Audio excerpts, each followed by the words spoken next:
혼동하지 말으셔야 될 게 이분이 환경 보호 필요 없다 이렇게 얘기하는 게 아닙니다. 그게 전혀 아니고요. 뭐 그렇죠. 맞아요. 지금까지의 환경 보호를 하겠다는 방식이 환경을 실제로 보호하고 있는 것 같지가 않다라는 게 이분의 얘기고요.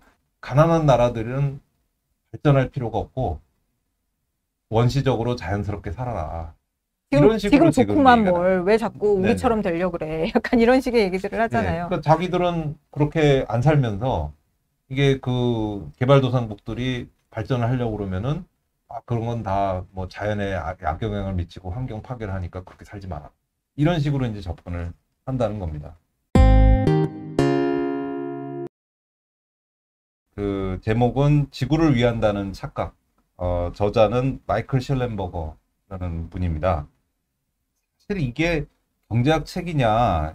이게 그럴 수 있죠. 네네네. 그래서 경제학 책인가 아닌가 약간 고민을 하다가 그냥 그래도 뭐 추천하시는 분들이 꽤 있어서 뭐 논쟁적인 책이니까 한번 읽어봐야 된다 추천하시는 분들이 있어서 읽었는데 결론적으로 얘기하면 민 교수님이 굉장히 좋아하셨어요.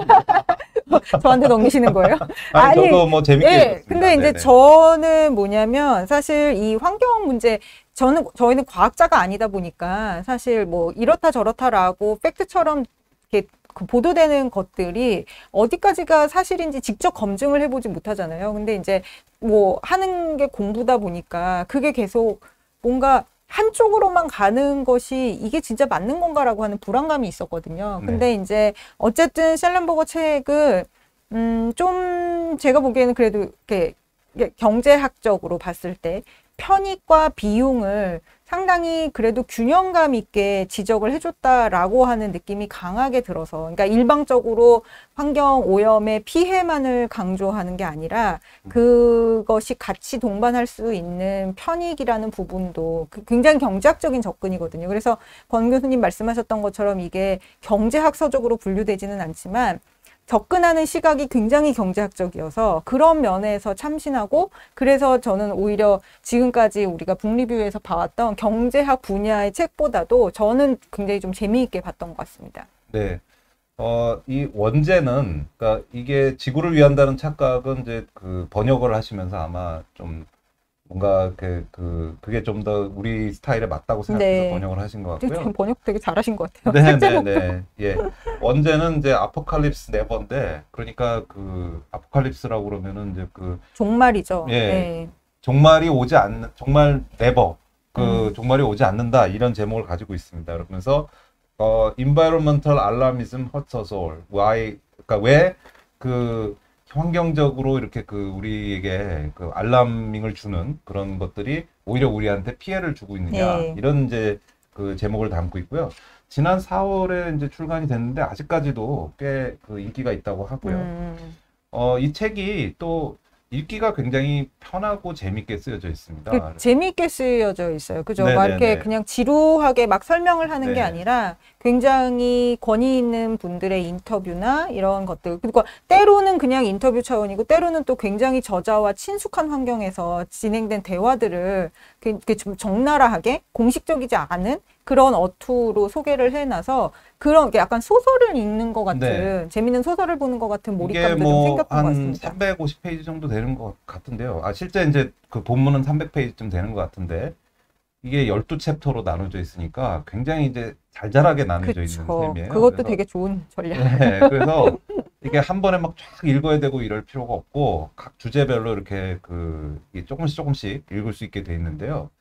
한 12가지의 주제를 이제 다루고 있는데, 이제 초반에는 이제 주로 그 지구 온난화, 여기 이제 목차에 제가 그렇게 12개를 다 나열하려니까 이게 아주 빡빡한 글씨가 됐는데요. 보란 얘기가 아니신 것 같아요. 네네네. 이거를 뭐 읽어보라는 뜻은 아니고요. 읽어보시라는 뜻은 아니고, 뭐 첫 한 두세 개는 이제 온난화에 대한 얘기를 좀 하고, 그 다음에 이제 한 4-5챕터는 그 일반적인 이제 그동안에 이제 우리가 알고 있었던 환경 이슈들, 그런 상식들, 그런 얘기들, 뭐 그린피스라든지 뭐 채식주의를 해야 되는 뭐 그런 문제라든지 이런 얘기하고, 뒷부분에서는 이제 원자력과 신재생 에너지 얘기를 한 다음에 그다음에 환경주의 전반에 대해서 이 비판을 상당히 강하게 가하고 있는 걸로 끝을 맺고 있습니다. 근데 아까 이제 민 교수님 말씀하신 것처럼 너무 재밌었게 뭐 내용의 옳고 그름을 떠나서 글을 재밌게 써서 맞아요. 흥미롭게 그래서 이분이 도대체 뭐 하는 양반인데 글을 이렇게 쓰나 궁금해지는. 예, 예, 예, 예, 예. 예. 그래서 이제 한번 찾아봤더니 환경 저널리스트 작가로 되어 있습니다. 저널리스트 및 작가라고 되어 있는데 그냥 작가가 아니라 30년 이상 기후 환경 사회 운동가를 이제 했다고 합니다. 그래서 맞아요. 이 책의 이제 그게 특징이 환경에 대해서 잘 모르는 사람이 이제 환경 얘기를 하면은 네가 잘 몰라서 그래. 약간 이럴 수 있잖아요. 근데 이분이 원래 환경 운동 하던 분이라 특히나 2007, 8년까지는 상당히 세게. 예, 예. 세계 세게. 환경 운동을 네, 하셔서 네. 뭐 요즘 말로 센케. 네. 네. 타임지에서 뭐 2008년에 환영 이게 좀 이제 잘못 못하네요. 환경 예, 영웅들. 환경 영웅들로 선정을 했고요. 뭐 환영을 받았는지는 잘 모르겠습니다만 환경 하여튼 영웅. 그래서 네. 지금도 상당히 적극적으로 얘기를 이제 하는 분이고 책도 여러 권 썼는데 이번이 이제 처음 소개가 되는 겁니다. 그동안 왜 소개가 안 됐는지 잘 모르겠는데 사실은 이분은 이런 좀 독특한 시각을 그동안 상당히 많이 주장을 해왔더라고요. 근데 그에 비해서는 잘 알려지지 않았던. 그리고 제가 이번에 좀 찾아보고 이제 해보니까 이분 외에도 이제 비온 롬보르라는 또 덴마크 분이군요. 그래서 이분들이 좀 다른 좀 기존 시각과 다른 시각을 지난 한 10년 동안 꽤 열심히 하고 해외에서는 반향도 많이 없고 그랬는데 한국에서는 아마도 환경 쪽 하시는 분들은 아실 것 같은데 정작 이제 대중들에게는 좀 상대적으로 덜 소개가 된 그런 분인 것 같습니다. 지금 이제 김지혜 님도 환경보호 실천하려고 엄청 애쓰고 살고 있는데 제목 보니까 허무해진다, 허탈해진다라는 말씀 하셨는데 사실은 저도 그랬어요. 저도 나름 되게 에코 프렌들리한 아줌마로서 살려고 막 정말 분리수거 저희 집 장난 아니거든요. 네. 정말 온 식구들을 막 이렇게 애들 이렇게 데려다 놓고 이렇게 막 이렇게 하고서는 그렇게 하는데 그러니까 그런 개인적 차원의 노력은 저는 솔직히 책을 읽고 나서도 여전히 의미가 있다고 생각을 해요. 그렇다고 해서 우리가 막 펑펑 쓰는 거를 권장하는 거는 결코 아니거든요. 다만, 어떤 게 정부 차원의 또는 네네. 이제 그런 좀 약간 극단적일 수 있는 환경주의라고 하는 것이 어떻게 방향을 잘못 이끌 수 있는가라고 하는 비판이기 때문에 저는, 조금 더 쓰레기를 줄이고, 좀 더 윤리적으로 소비하고 하는 것들은 충분히 의미가 있다고 생각을 합니다. 네, 그리고 좀 혼동하지 말으셔야 될 게 이분이 환경 보호 필요 없다 이렇게 얘기하는 게 아닙니다. 그게 전혀 아니고요. 그렇죠. 맞아요. 지금까지의 환경 보호를 하겠다는 방식이 환경을 실제로 보호하고 있는 것 같지가 않다라는 게 이분의 얘기고요. 그렇게 하는 것보다는 오히려 다른 방식으로 접근하는 게 더 낫다. 이분 제가 이걸 다시 돌아온 이유가 2015년에 쓰신 책이라기보다는 뭐 매니페스토니까 좀 짧은 그런 저작인 것 같은데 이코 모더니스트 매니페스토라는 게 있습니다. 이코 모더니스트라는 게 뭐냐면 환경주의자 뭐 결론부터 먼저 말씀드리는 게 좀 그렇긴 한데 환경주의자들은 대개 자연으로 돌아가야 된다 이런 식으로 잘 생각을 한다는 거예요. 근데 이분의 생각은 완전히 다릅니다. 환경을 실제로 보호하려면 오히려 첨단 기술과 이런 이 산업화의 그쵸. 그런 혜택을 잘 활용을 하는 게 오히려 환경에 더 도움이 되는 방식이다라는 이게 막 거거든요. 극단적인 예로 그렇게 해야 더 좁은 경지 안에서 더 많은 식량을 생산할 수 있고 그래야지 더 많은 사람들을 부양을 할 수 있고 그렇게 적은 땅이 필요로 하다라고 한다면 더 넓은 지역을 자연으로 되돌릴 수 있는 네. 그런 게 가능하다라는 네. 그런 얘기들인 거죠, 사실은. 네네. 그러니까 그런 어프로치의 차이가 있을 뿐이지 환경을 보호하지 말자는 얘기하고는 좀 거리가 있다. 맞아요. 이런 말씀을 드리겠습니다. 뭐 이분의 말씀을 뭐 전적으로 다 뭐 믿거나 동의를 논쟁적인 책이기 때문에 사실 이 책을 보고도 이 책에서 새로운 얘기가 많은데 그러면 이제 또 그동안 해왔던 얘기는 다 거짓말이냐. 뭐 꼭 그렇게 받아들일 문제는 아니고요. 좀 밸런스된 시각으로 우리가 좀 봐야 된다. 이렇게 생각을 하시고 내용을 말씀드릴 텐데요. 저희가 이게 내용을 어디까지 말씀을 드려야 되나. 이게 책 소개인데 책을 읽어보세요. 뭐 이렇게 할 수 있는데요. 근데 이제 이게 챕터가 12개나 되고 사실 굉장히 흥미로운 내용이 굉장히 많습니다. 그러다 보니까 저희가 이제 뭐 많이 인용문을 많이 갖고 왔는데 사실 이 인용문을 쭉 읽어드리기만 해도 오늘 시간이 다 갈 것 같긴 해요. 네. 그래서 약간은 출판사에서 이걸 과연 좋아할까 싫어할까 이런 근데 뭐 저희가 출판사하고 관련은 없으니까 저희 하고 싶은 대로 하겠습니다. 그래서 하고 싶은 오. 네네 그냥 뭐 마치 그 일요일 날 그 영화 소개 프로그램 같은 거 보면 아 이렇게 다 가르쳐 주면 어떻게 좀 그런 느낌을 가지실 수도 있는데 그래도 오히려 그 때문에 흥미를 갖고 또 보실 수도 있잖아요. 그래서 중요한 그 인용 구도를 쭉 설명을 드리면 아 무슨 얘기를 하는구나 이런 걸 아실 것 같습니다. 1장은 제목이 세계는 멸망하지 않는다입니다. 제목과 이렇게 딱 붙는 제목이죠. 네네네. 그래서 이 요즘 그 마침 또 탄소 배출 얘기가 나왔는데 탄소 배출이 많이 돼서 이 지구의 온도가 올라가고 그러다 보면은 지구가 이제 멸망할 가능성이 높다. 이렇게 굉장히 막 세게 주장하시는 분들이 많은데 과장됐다 그런 얘기입니다. 그래서 우선 어떤 이분 그 저작 스타일이 일단 이 최근 돌아가고 있는 얘기들을 쭉 그렇죠. 나열을 해준 대표적인 다음에 예. 그 다음에 아 그게 아닌데 맞아요. 이런 얘기를 이제 해주고 매 얘기를 장마다 그 네. 구성이 반복되고 있죠. 예. 네. 그래서 좀 그 말씀을 드리면요. 2019년에 여러분 잘 아시겠지만 이제 그레타 튠베리라고 굉장히 유명한 환경 네. 운동가더라고요. 갑자기 어린 친구가 나와서 막 굉장히 인상을 유명한. 쓰면서 얘기를 해가지고 네, 네. 이게 뭐지? 그래서 저희가 해외 토픽에서 본 그런 게 있는데 사실 해외에서는 굉장히 유명해졌죠. 굉장히 유명한데. 그래서 그 어떤 얘기를 하냐면 2030년쯤 되면 우리는 인간의 힘으로 막을 수 없는 비가역적 연쇄작용으로 인해서 그러니까 뭐 되돌릴 수 없다 그 말입니다. 결국 우리가 알던 문명이 종말로 향해 가는 것을 목격할 가능성이 매우 큽니다. 얘가 말을 좀 어렵게 몇 하는데. 살이었더라. 네. 그러니까 물론 이런 꼰대적 네. 시각으로 볼 거는 아닌데, 그러니까 네. 사실은 저는 그 전에 이제 노벨 평화상 받은 네네. 그 어린 친구도 그렇고, 아 이게 어디까지가 이 친구의 생각이고 네. 어디까지가 이런지라고 하는 부분이 사실은 배운 거겠죠. 뭐. 저는 근데 사실 아이들을 보면 제가 아이를 키우는 입장에서 그게 조금 더 조심스럽기는 하기는 하더라고요. 근데 어쨌든 이렇게 뭐 그런 어떤 활동에 나선다라는 것 자체가 큰 희생과 용기가 필요로 한 거니까 그런 것들은 충분히 또 높이 살 만한 것 같기는 합니다. 네. 근데 하여튼 내용이 좀 세죠. 그러니까 엄청 세죠. 2030년 되면은 인류 문명의 종말을 더 이상 막을 수 없을 수 있다. 9년밖에 안 남았습니다. 네네. 두둥.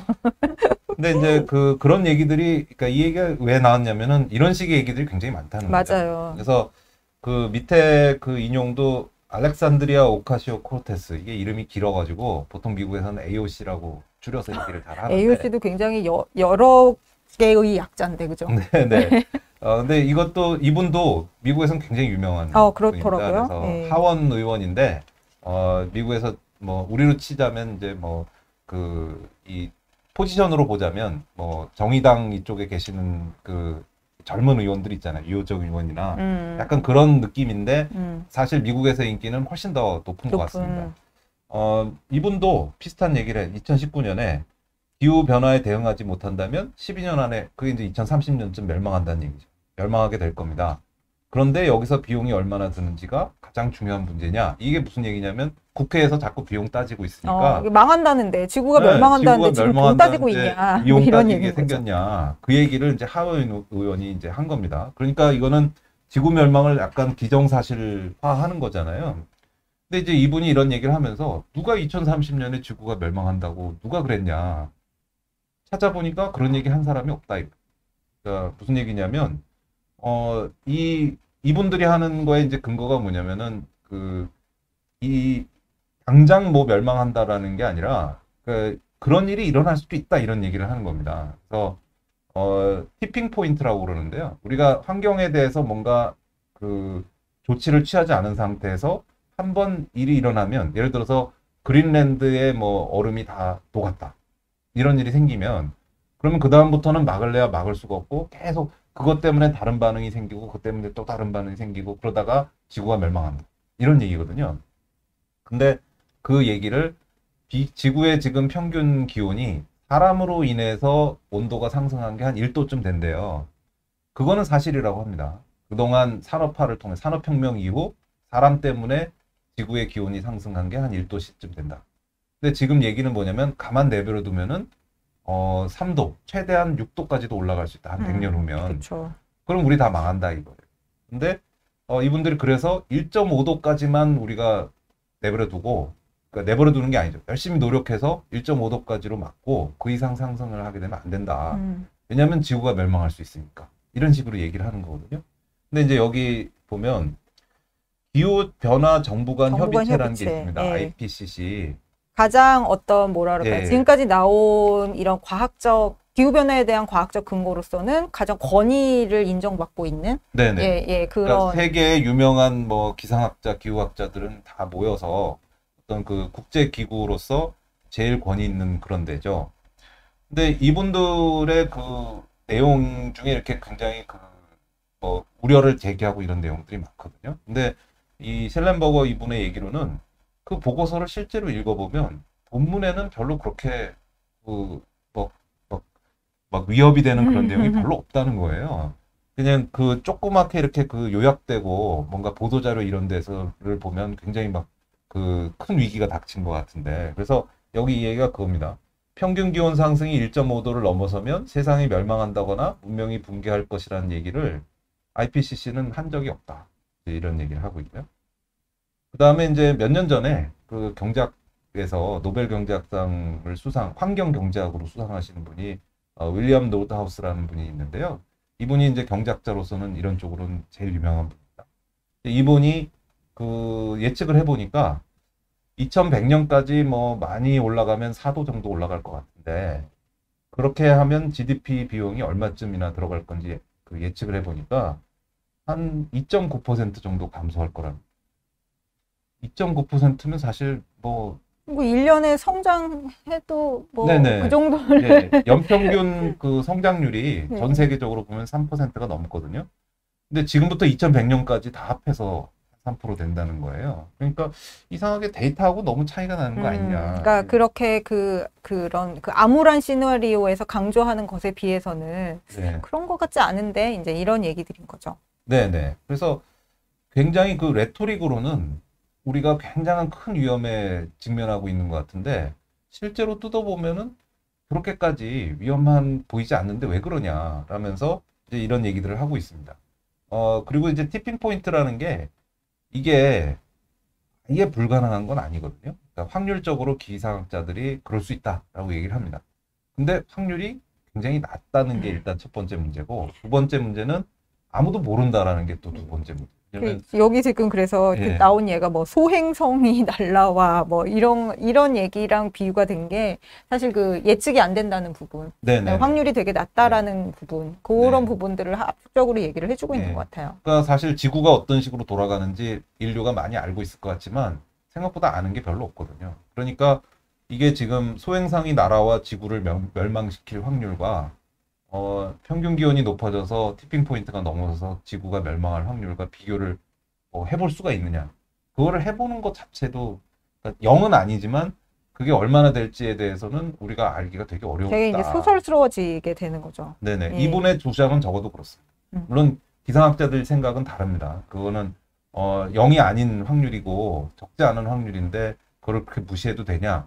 나중에 이제 비판 말씀드리겠지만 그런 식으로 생각하시는 분들도 많이 있다는 거를 말씀드리면서 네, 어쨌든 이 와중에 네, 오늘 제덕인 것 같은데 스포챗이 좀 들어오고 있습니다. 아 진짜요? 네, 그런 것 같네요. 신민경님 네, 그 앞에 또 더 계셨는데 제가 그때 네. 제가 사실 약간 초창기에는 되게 막 이렇게 인사도 하고 그랬었는데 너무 돈 밝히고 그러면 평화롭게 좀 보시는 분 기고만장해지신 거 아니에요? 아닙니다. 그리고 평화롭게 보시는 분들께 괜한 불필요한 네. 압박을 드리는 것 같아서 제가 사실 자제하고 있거든요. 근데 또 네. 오랜만에 나와서 이렇게 돈 보니까 좋네요. 구독, 좋아요. 네. 감사합니다. 이런 예. 멘트가 필요했습니다, 제가. 그죠? 예. 이런 이렇게 네. 약간 쌈직한 멘트는 제가 네. 담당해야죠.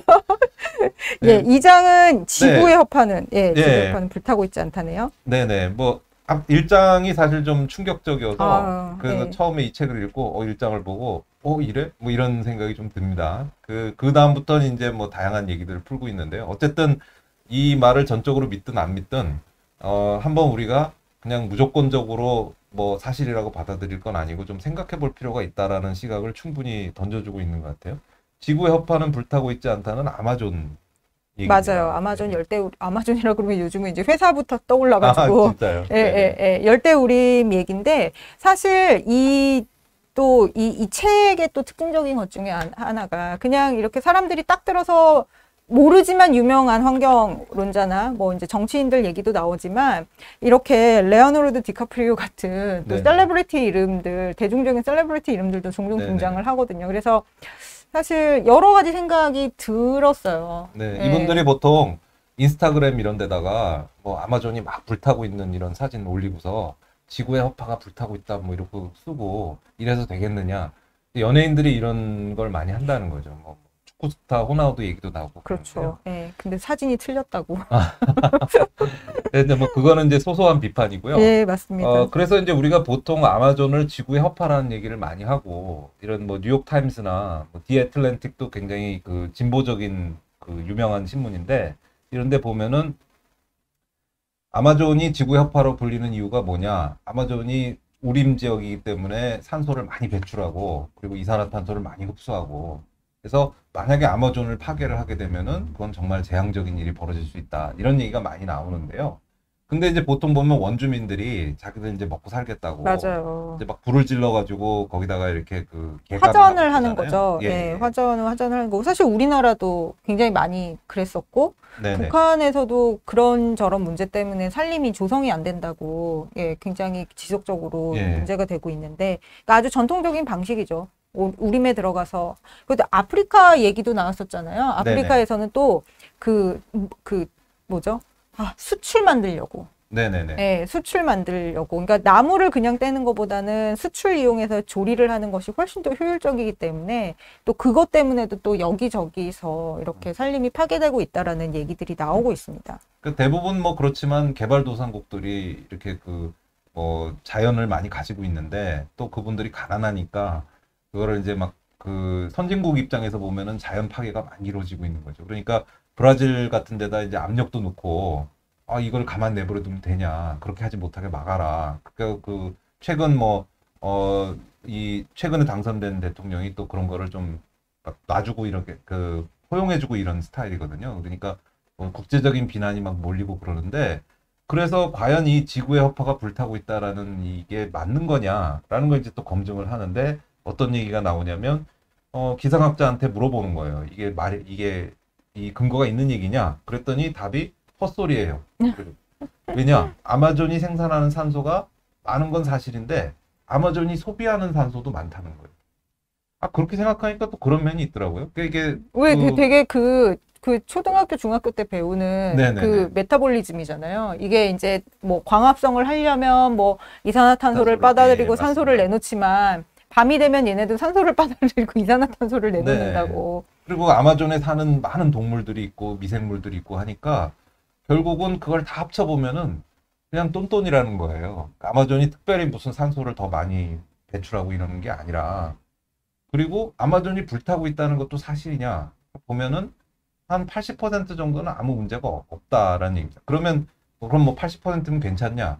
뭐 그건 아니고 나머지 20%에서 이렇게 그 아마존이 자꾸 이렇게 숲이 개간이 되고 그런 거는 사실인데 근데 그것도 환경론자들이 책임이 있다고 이 사람은 얘기를 합니다. 그렇죠. 왜냐하면 자꾸 개간을 못하게 막으니까 어떻게 규제가 되고 있냐면 네가 가지고 있는 땅의 일부만 뭐 개간을 할 수 있다 이런 식으로 이제 규제를 한대요. 그러니까 이 사람들이 이렇게 되면 여기저기다가 막 땅을 막 해야 그래야 그 중에 일부씩 계속 개간이 가능해지니까 여기저기 막 땅을 막 여기도 갖다가 개발하고 저기도 개발하고 그러니까 아마존 여기저기에 이렇게 그 점점이 개발된 데가 막 너무 늘어나서 그러니까 차라리 이렇게 좀 모여 있으면 관리도 가능하고 뭐 이럴 네네. 텐데 꼭 진짜 땜통 생기듯이 이거 너무 올드한인가? 그러니까 막 이렇게 숲의 구석구석 그리고 점점 더 깊은 곳으로 들어가면서 개발이 되고 있다라는 게 굉장히 문제다라는 네네. 지적이 있더라고요.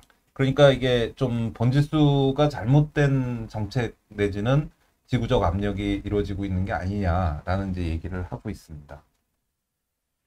예, 이렇게 가다가는 뭐 끝도 그러게요. 없겠는데요. 조금 저도 빨리빨리 그래서, 해야 될 것 같습니다. 저기 네네. 이제 2장인데요. 네. 점점점. 이 얘기가 많아서 그래요. 예, 근데 사실 제목이랑 아주 대표 커튼만 얘기해도 네, 그래야 예, 되겠습니다. 대충 저희가 감이 이제 잡히는 중요한 걸 많이 말씀드렸으니까 네. 지금부터는 근데 정말 중요한 얘기 뒤에 있는 것 같은데. 아, 그런가요? 네. 열심히 해보겠습니다. 네. 3장은 플라스틱 탑 그만하자는 얘기입니다. 그러니까 우리가 왜 빨대 쓰지 말자 그래서 스타벅스 같은 데서도 빨대 없고 네. 근데 종이 빨대 너무 맛없던데 그걸 마시니까. 그 냄새 때문에 사실. 아무튼 빨대가 굉장히 주목을 받은 적이 있는데 그게 이제 바다 거북이 빨대 맞아요. 때문에 죽는다 뭐 이런 것 때문에 그렇잖아요. 근데 이미 그런 문제 제기가 좀 있긴 했습니다. 뭐 그 수많은 플라스틱 중에 왜 우리가 빨대에 특히 집중을 하니? 빨대만 마치 안 쓰면 무슨 문제가 다 해결될 것처럼 이렇게 생각하는 거 아니냐 그런 얘기가 있었는데 이제 이분도 그 얘기를 합니다. 빨대라는 거는 거의 0.0 몇 %밖에 안 되는 거고 사실 플라스틱 전체를 문제를 삼자고 들면 선진국에서 나가는 플라스틱은 별로 없고 반이 전 세계의 그 바다로 흘러드는 플라스틱의 반이 여기 중국, 인도네시아, 필리핀, 베트남 이렇게 4개 국가에서 나온다는 거고 그중 대부분은 물론 중국이겠죠. 네. 예. 그러면 정말로 플라스틱 걱정을 하는 거면은 그러면 이런 나라들이 플라스틱을 잘 처리할 수 있도록 도와주는 게 낫지. 그렇죠. 선진국에서 뭐 자기들 빨대 안 쓴다고 우리는 환경 뭐 보호하고 있어 이러고 뭐 편하게 생각하고 이게 뭐 잘하는 짓이냐 이런 거죠. 그리고 오히려 어떻게 생각을 해보면은 그 역사적으로 이제 쭉 따져보면서 이분이 이 얘기를 많이 하는데 바다 거북이 죽는 게 플라스틱 때문에 죽는 거랑 바다 거북을 잡아서 옛날에는 그 껍질을 그쵸. 가지고 이제 여러 가지 뭘 만들었다는 거거든요. 여기도 나와 있지만 코끼리도 상아 때문에 그렇죠. 사실은 그런 거라든지 사실 야생의 대형 포유류들이 그러니까 뭐 고기나 뭐 아주 그런 원초적인 이유가 아니라 사치품이라든지 건강 관련된 그런 소비 때문에 굉장히 많이 피해를 입었잖아요.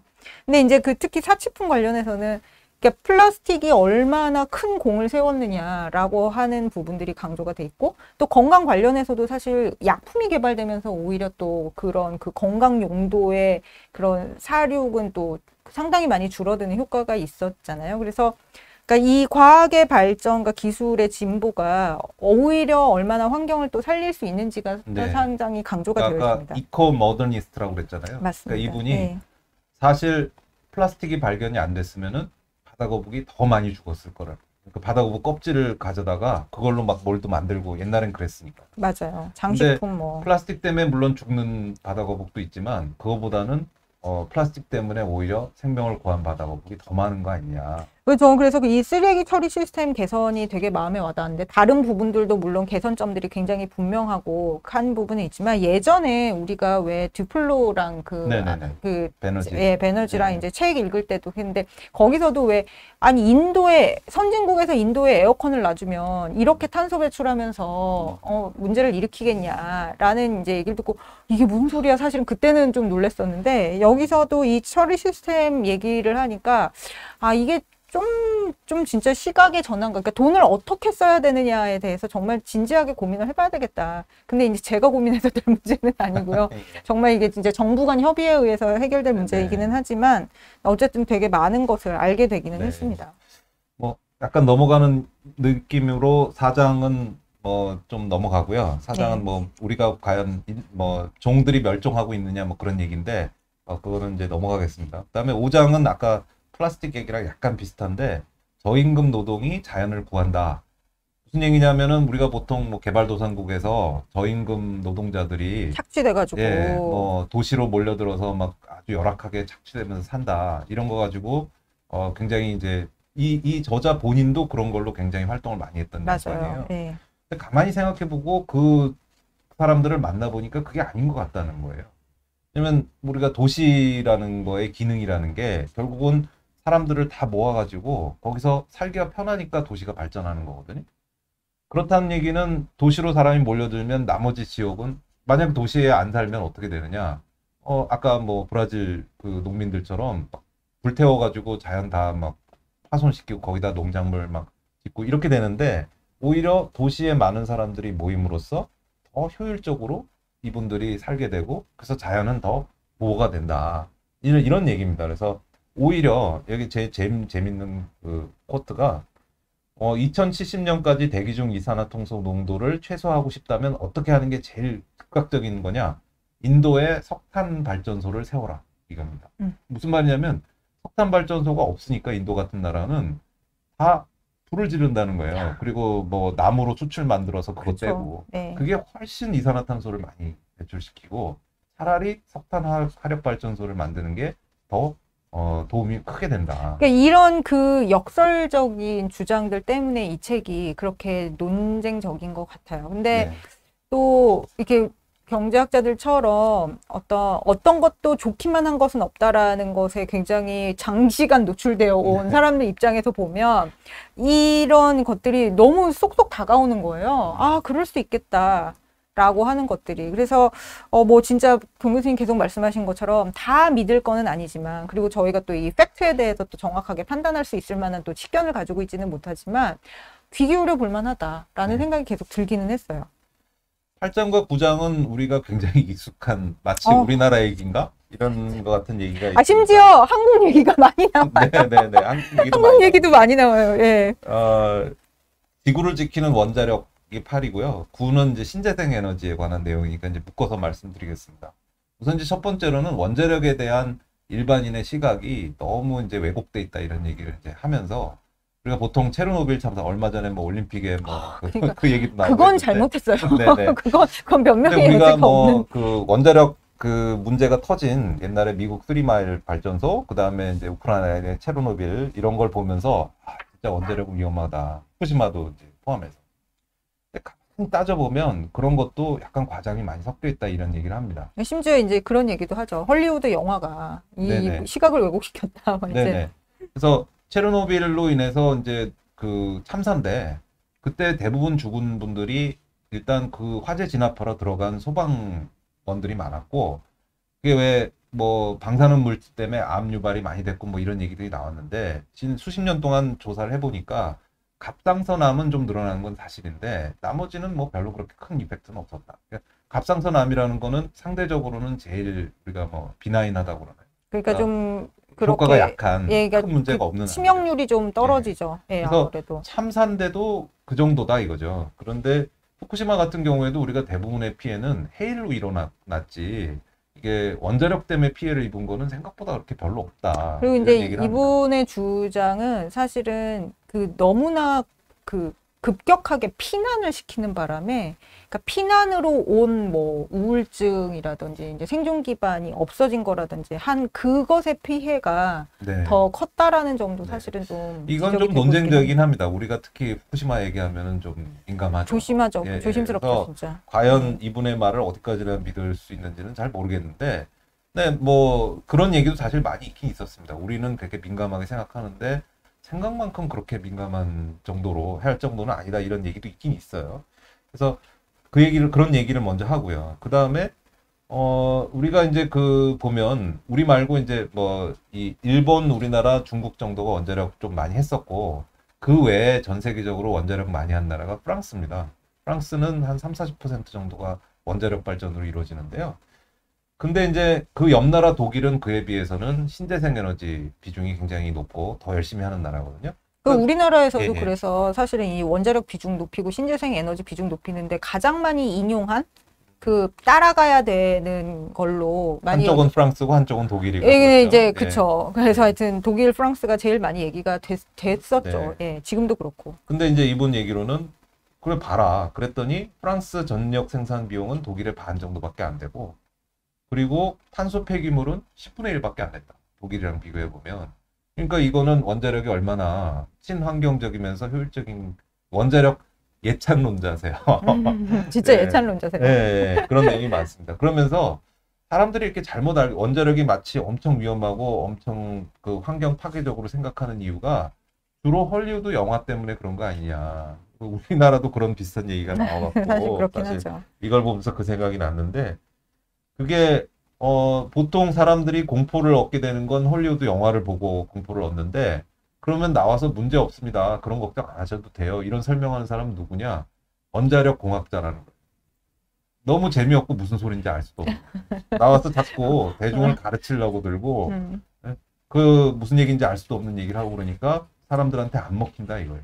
사실 이런 감수성 없음은 예. 우리도 되게 반성해야 돼, 경제학자들도. 네. 이런 쪽으로 따지면은 뭐 원자력 공학자 못지않게 저희도 감수성 없음을 비판받고 있기 네. 때문에 반성해야 될 부분인 것 같습니다. 예. 진짜. 그리고 이제 신재생 에너지가 그거에 대한 원자력의 대안으로 보통 얘기를 하는데 저희 시간에도 많이 말씀드렸지만 신재생 에너지는 그 신뢰하기가 어렵기 때문에 뭐 내키는 대로 발전이 되잖아요. 태양이고 바람이고 간에 태양이 나와야 발전이 되는 거고 바람이 불어야 발전이 되니까 이거를 항상성을 유지하기 위해서 뭐가 필요하냐면 예비 발전소가 필요합니다. 맞아요. 신재생 에너지가 아닌 주로 천연가스가 그 역할을 많이 하는데 그 천연가스 발전소는 그냥 되는 게 아니고 거기서도 이산화탄소가 막 나오는 거예요.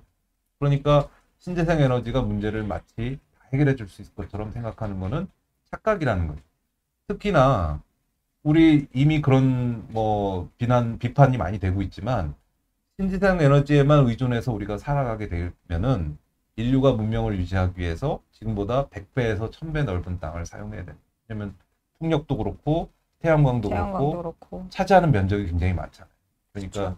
이제 그런 부분을 좀 생각해라. 이제 이런 얘기들도 나와 있습니다. 사실 저는 이제 독일, 프랑스 예를 들 때 특히 이제 그 원자력에 반대하고 신재생 에너지를 옹호하시는 분들이 이제 독일 따라가야 된다라고 얘기를 하실 때 저는 사실 이제 처음부터도 조금 제가 되게 환경에 신경을 많이 쓰고 있음에도 불구하고 조금 그 마음에 걸렸던 부분은 뭐냐면 그러니까 독일은 내륙이잖아요.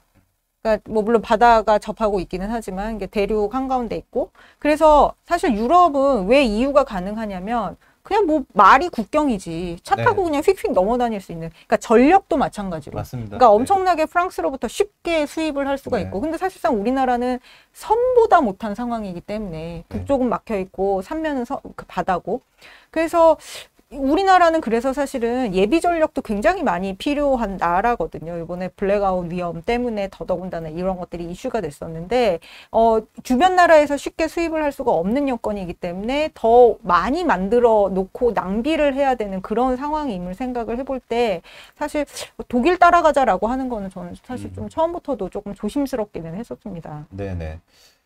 10장부터는 이분이 근데 좀 말이 좀 세집니다. 그래가지고 사실은 이 책을 보면서 이제 환경 쪽에 있는 분들이 좀 그 화를 많이 낼 수 있는데 특히나 이제 화가 많이 나는 부분이 이 뒷부분인 것 같아요. 네. 근데 이렇게 욕먹고 화 안 나면 그것도 좀 이상하기는 해요. 예. 왜냐면 더더군다나 환경 운동을 하시는 분들이 뭐 팩트에 대해서 다 정확하게 알고 있지는 못한다 하더라도 어쨌든 굉장히 좋은 신념을 가지고서는 활동하는 경우가 맞습니다. 대부분이기 때문에 네네. 내가 무슨 돈 바라는 것도 아니고 네. 나는 진짜 우리를 위해서 for the greater 진짜 goodness를 위해서 뭔가를 하고 있는데 이런 식으로 면전에서 욕 먹으면 화가 날 것 같아요. 약간은 좀 선의를 선의마저도 부정하는 그런 얘기들이 좀 나오는데 그런 면이 특히 미국이 워낙 환경 뭐 이런 그 활동이 많다 보니까 사실 좀 뭐 내로남불 내지는 뭐 부패한 그런 경우가 없지 않을 것 같아요. 그런 부분들이 많이 강조되긴 했죠. 그리고 또 한편으로는 이분이 환경 운동을 꾸준히 하셨기 때문에 또 알고 있는 현실들이라는 생각도 듭니다. 그래서 그런 고발성 얘기들이 이제 뒷부분에 좀 많이 나옵니다. 그래서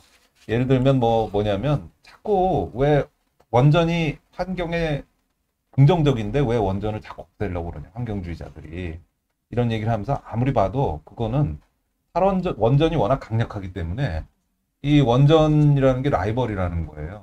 그래서 기존 화석 에너지 사업자들이 오히려 이 탈원전 하는 그 운동에 은근슬쩍 이렇게 도와주고 있다. 이런 식의 얘기를 합니다. 천연가스 회사들 그 광고 얘기도 너무 재밌잖아요. 그래서 그러니까 신재생 에너지 뭐 이러면서 천연가스와 함께 약간 요런 식으로 그러니까 광고를 하고 있다고. 천연가스 하는 사람들은 신재생 에너지가 늘어나는 거니까 자기네들도 좋은 수 거잖아요. 없으니까. 좋은 거고 그리고 다른 뭐 석탄이나 이런 쪽도 원자력이 커질수록 자기들의 설 자리가 줄어드는데 원자력을 배척을 하면 좋지 않느냐 이제 이런 식의 얘기가 많이 나옵니다. 그래서 예를 들면 대표적인 환경 단체인 뭐 시에라 클럽이나 뭐 350.5RG 뭐 이런 데가 그러니까 엑슨모빌 이런 정유회사 이런 데에 대해서는 굉장히 비판적이라는 거예요. 그러니까 엑슨모빌이 뭐 돈 쓰고 이런 거에 대해서 어떤 단체들이 너네가 돈 먹었고 이런 얘기하는 거 아니냐 이러면서 막 비난하는데 사실은 자기들도 그 마이클 블룸버그라고 유명한 분 있잖아요. 그분 돈을 되게 많이 받고 있는데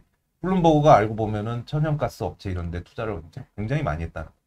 그러니까 이런 행태를 한마디로 위선이라고 한다. 이렇게 이제 써놨습니다. 우리로 치면 내로남불이라고 한다. 근데 이제 사실 이런 것들 때문에 환경운동을 하시는 전체를 비난하는 거는 굉장히 부당할 거라고 생각을 해요. 대부분의 분들은 선의로 활동을 하시는 것이기 때문에. 근데, 사실 활동이라고 하는 것도 다 돈이 드는 문제이기 때문에 활동을 하시는 분 자체도 조금 이런 식의 경각심을 가질 필요는 있지 않나라는 생각이 들기는 했습니다. 사실 저도 정기적으로 기부를 하는 입장에서 환경 쪽에 기부하세요.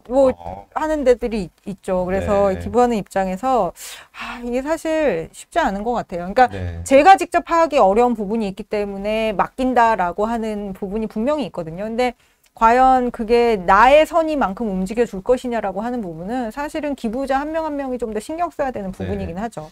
그리고 이제 재밌는 게 이분이 원래 그 오바마 우리도 이제 그린 뉴딜 이런 얘기가 있는데 그런 걸 이제 정부에서 추진하는데요. 미국에서도 그린 뉴딜이 있습니다. 더 먼저 이제 했고요. 오바마 대통령이 이제 그린 뉴딜 정책을 추진을 했는데 처음에 이분이 그린 뉴딜을 되게 주장하셨던 분이에요. 이 저자가. 그러니까 그린 뉴딜이라는 게 이 환경 업체나 신재생 에너지 이런 기술 발전을 많이 이제 북돋아서 그걸 통해서 극복하자는 거니까 이분의 이제 신념에 처음에 맞았던 거죠. 그런데 이제 그 돌아가는 꼴을 보니까 그렇지가 않다 이런 식으로 생각을 바꿨습니다. 그래서 이 부분이 하는 말이 거기 경기부 그린 뉴딜을 위해서 이제 투입된 자금이 보니까 오바마 대통령 민주당 기부자들 주변으로 돈이 막 흘러가는 것 같다. 이게 얼마나 사실인지는 모르겠지만 하여튼 이런 식의 이제 그 굉장히 비판적인 그런 우리도 뭐 그런 비슷한 얘기들이 많이 나오는데 뭐 좋은 일을 하려다 보니까 나오는 자금인지 아니면 실제 근거가 있는지 모르겠지만 하여튼 그런 어떻게 보면 굉장히 익숙한 그런 류의 이제 얘기가 나오고요. 그러면서 11, 12는 더 근본적인 얘기를 합니다. 11장, 12장에는 애초에 환경주의자들은 왜 스타일이 이럴까? 왜 좋은 해결책이 있는데 그거를 보려고 하지 않고 어렵게 가나. 그러니까 자기가 그러니까 이 저자가 볼 때는 전혀 뭐 말도 안 되는 주장 같은데 그거를 그렇게 푸시를 하느냐라는 근본적인 이제 얘기를 하는데 일단 뭐 내로남불 얘기를 일단 합니다. 뭐냐면 뭐 해리 메간 저 영국 왕자가 기후 변화에 대해 대응을 호소를 하면서 자가용 제트기를 타고 돌아다녔다는 거예요. 자가용 제트기가 얼마나 탄소를 쓰는지 아냐.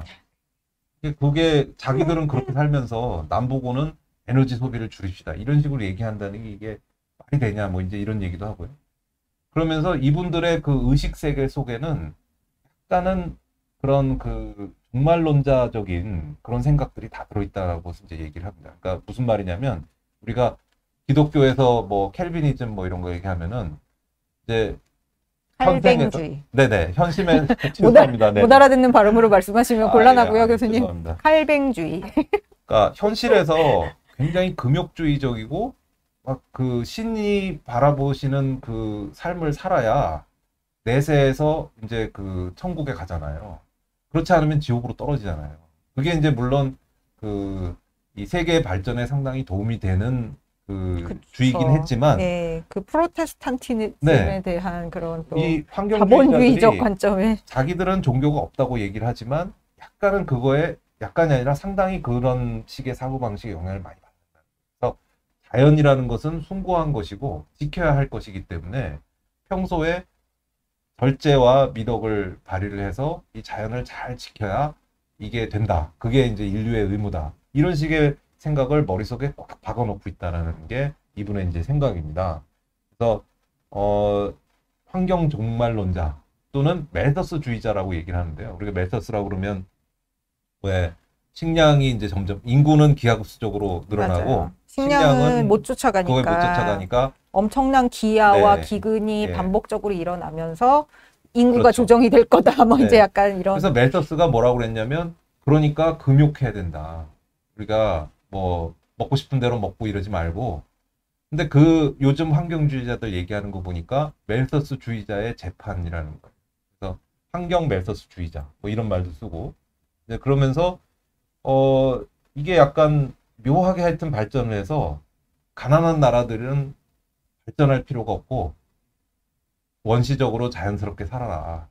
지금, 이런 식으로 지금 좋구만 얘기가 뭘 왜 자꾸 네네. 우리처럼 되려 그래. 약간 이런 식의 얘기들을 하잖아요. 그러니까 자기들은 그렇게 안 살면서 이게 그 개발도상국들이 발전을 하려고 그러면은 그런 건 다 뭐 자연에 악영향을 미치고 환경 파괴를 하니까 그렇게 살지 마라. 이런 식으로 이제 접근을 한다는 겁니다. 예, 그래서 드디어 이제 마지막 12장인데요. 제일 중요한 건 더 마지막 페이지에 있는 것 같긴 한데요. 네네네네. 12장에서 사실 뭐 이 얘기는 앞에 나왔어도 되는 얘기인데 그 여기서 다시 북극곰 얘기를 갑자기 합니다. 그래서 되게 호소력 있어요. 북극곰 네네. 얘기가. 지금 우리 그 광고 캠페인 중에 어떤 유명한 환경단체 광고 캠페인에서도 북극곰이 지금 계속 등장하고 있거든요. 근데 진짜 뭔가 해야 될 것 같은, 전화해야 될 것 같은, 네. 예, 나레이션과 네. 배우도 잘 고르고. 그 얘기는 뭐 이제 지구 온난화가 되면서 북극의 얼음이 줄어들고 그래서 북극곰들이 돌아다닐 데도 없고 사냥감도 줄어들고 그래서 점점 죽어간다. 이 얘기인데 근데 보니까 북극곰이 개체가 줄어든다는 그 증거가 없다는 거예요. 북극곰은 잘 살고 있다는 얘기죠, 한마디로. 그래서 이게 거짓말이 굉장히 많은데 이거를 보니까 이 기후주의자들이 그 환경주의자들이 과학이 아닌 얘기를 자꾸 한다는 거예요. 이분의 주장은. 아무리 봐도 이거는 가서 북극곰이 우리가 줄어든다 그러면 북극곰이 정말 줄어드냐부터 먼저 질문을 해야 되는데 그 질문 안 하고 됐고 북극곰이 이렇게 그 줄어들고 있으니까 우리가 액션에 나서야 된다. 그 얘기부터 먼저 한다는 거예요. 그래서 IPCC 얘기도 다시 돌아가면서 IPCC가 보고서를 읽어보면 객관적인 얘기들로 꽉 차 있는데 보도 자료에는 굉장히 정치적인 얘기를 한다는 거예요. 그래서 옛날에는 몇 년 전까지만 해도 위험이 없지는 않지만 관리 가능하다 이런 포지션을 하다가 요즘에는 우린 모두 죽게 될 거야 이런 식으로 얘기를 한다는 거예요. 그래서 이런 것들이 약간은 세속 종교에 가까운 그 수준으로 지금 가고 있는 거 아니냐 이러고 굉장히 세게 비판을 하면서 이 책을 마무리를 하고 있습니다. 네, 저희가 이 얘기만 쭉 하면은 저희가 이 얘기에 전적으로 동감을 한다는 얘기처럼 돼서 그건 아니고요. 그냥 신선한 그 시각 그리고 어떻게 보면은 뭐 이분이 과학주의자니까 뭐 환경 무조건 환경이 최고야, 뭐 자연적인 것이 최고야, 뭐 이게 아니라 좀 더 과학적인 비판적 의식을 가지고 보자라는 의미가 있는 책이라서 자세하게 소개를 드렸고요. 제가 그래서 열심히 반론을 찾아봤습니다. 이게 네. 이렇게까지 와, 진짜 이렇게까지 준비하실 줄 몰랐어요. 네. 아니 국립이운데 왜 논문을 쓰시려고 그래요? 아니 그 정도는 아니고요. 제가 좀 궁금했어요. 그러니까 이렇게 세게 얘기했으면은 분명히 이게 말도 안 되는 소리다 이러고 비판이 많을 거다라고 생각을 해서 어떤 비판들이 있는지 한번 좀 찾아봤는데 생각보다 그렇게 비판이 많지는 않았어요. 왜냐하면 제 생각엔 이런 얘기를 이분들이 그러니까 저희는 되게 처음 보는 거지만 미국이나 이런 데서는 꽤 오랫동안 이런 얘기가 있어 왔던 것 같고 환경 쪽에 있는 분들이 대략 무시 전략을 취하는 경우도 많은 것 같아요. 근데 이제 반론이 좀 길게 나온 게 하나 있어서 예일 클라이밋 커넥션이라는 데 뭐 예일 대학 쪽에서 뭐 그 환경 쪽 일을 하시는 분인가 봐요. 그래서 피터 글릭이라는 사람이 반론을 쓴 걸 봤는데 좀 너무 이렇게 아주 이렇게 착착 써놓지를 않아서 사실 반론을 저자만큼 봐도 잘 쓰지 못했어요. 네네 반론을 봐도 사실 이해가 잘 안 되긴 부분이 많긴 합니다. 근데 이분이 뭐라고 그러냐면 이 책에서 여기 써놓지는 않았는데 이 책의 내용은 새로운 얘기는 사실이 아니고 사실인 얘기는 새롭지 않다 이렇게 얘기를 합니다. 그러니까 그렇게 뭐 그런 뭐 섹시한 표현을 잘 쓰시는 분이더라고요. 근데 그 얘기는 뭐냐면 이 책이 사실이 아닌 그러니까 사실인 내용이 많은데 자기들도 다 알고 있었다 그 얘기예요. 그러니까 이 책을 다 거짓말이라고 얘기하는 건 아니고 이 책 안에 사실인 내용이 꽤 많지만 환경론자들이 그걸 모르는 건 아니었다라는 게 하나고 그렇지만 오류도 꽤 있다 이렇게 얘기를 합니다. 그러면서 오류 얘기를 이 책의 가장 큰 문제는 입장을 먼저 정한 다음에 그 입장에 맞는 데이터와 사실만을 제시를 하고 있다. 그러니까 다른 종류의 그 데이터나 사실을 무시했다는 건데요. 근데 어떻게 보면 그런 면이 있기도 한 것 같은데 제 생각에는 책을 재밌게 쓰려면요. 왜 갑자기 거기서 그런 식으로? 그러니까 왜냐하면 이 셸렌버거가 책을 굉장히 재밌게 썼는데 네, 맞아요. 네. 사실 재밌는 거에 비해서는 굉장히 레퍼런스가 많습니다. 맞아요. 참고 문헌도 네, 많고. 굉장히 많죠. 근데 여기서 더 반론을 하고 그러려면은 아마 엄청난 그 재미없는 책이 됐겠죠.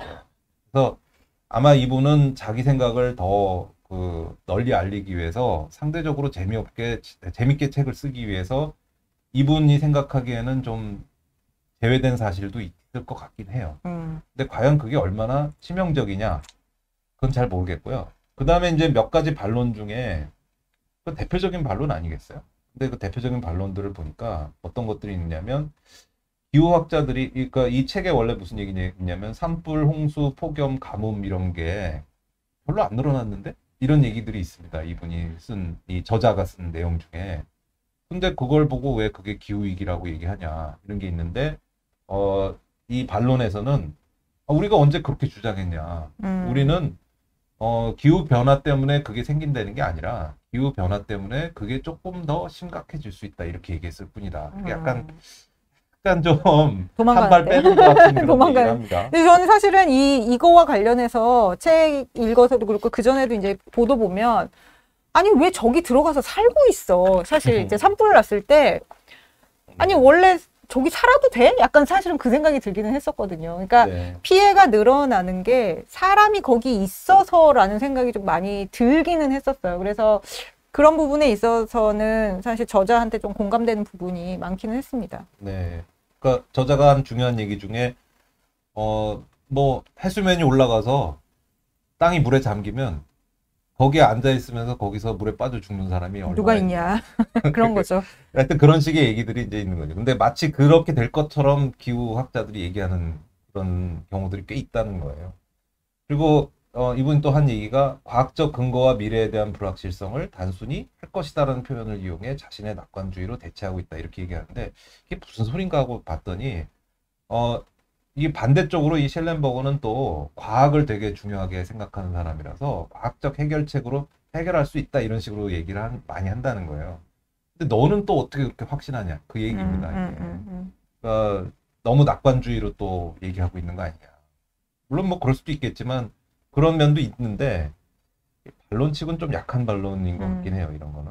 그 다음에 또 마지막으로 제가 제일 궁금했던 것 중에 하나인데 왜 그 종말론 티핑 포인트 얘기 나왔잖아요. 그래서 이게 뭐 소행성 충돌한다는 얘기랑 뭐가 다르냐 이런 식으로 이제 비판을 해놓으니까 여기다가 뭐라고 얘기하냐면 너는 그거는 과학적 불확실성이라는 거를 잘 이해를 못해서 그렇다.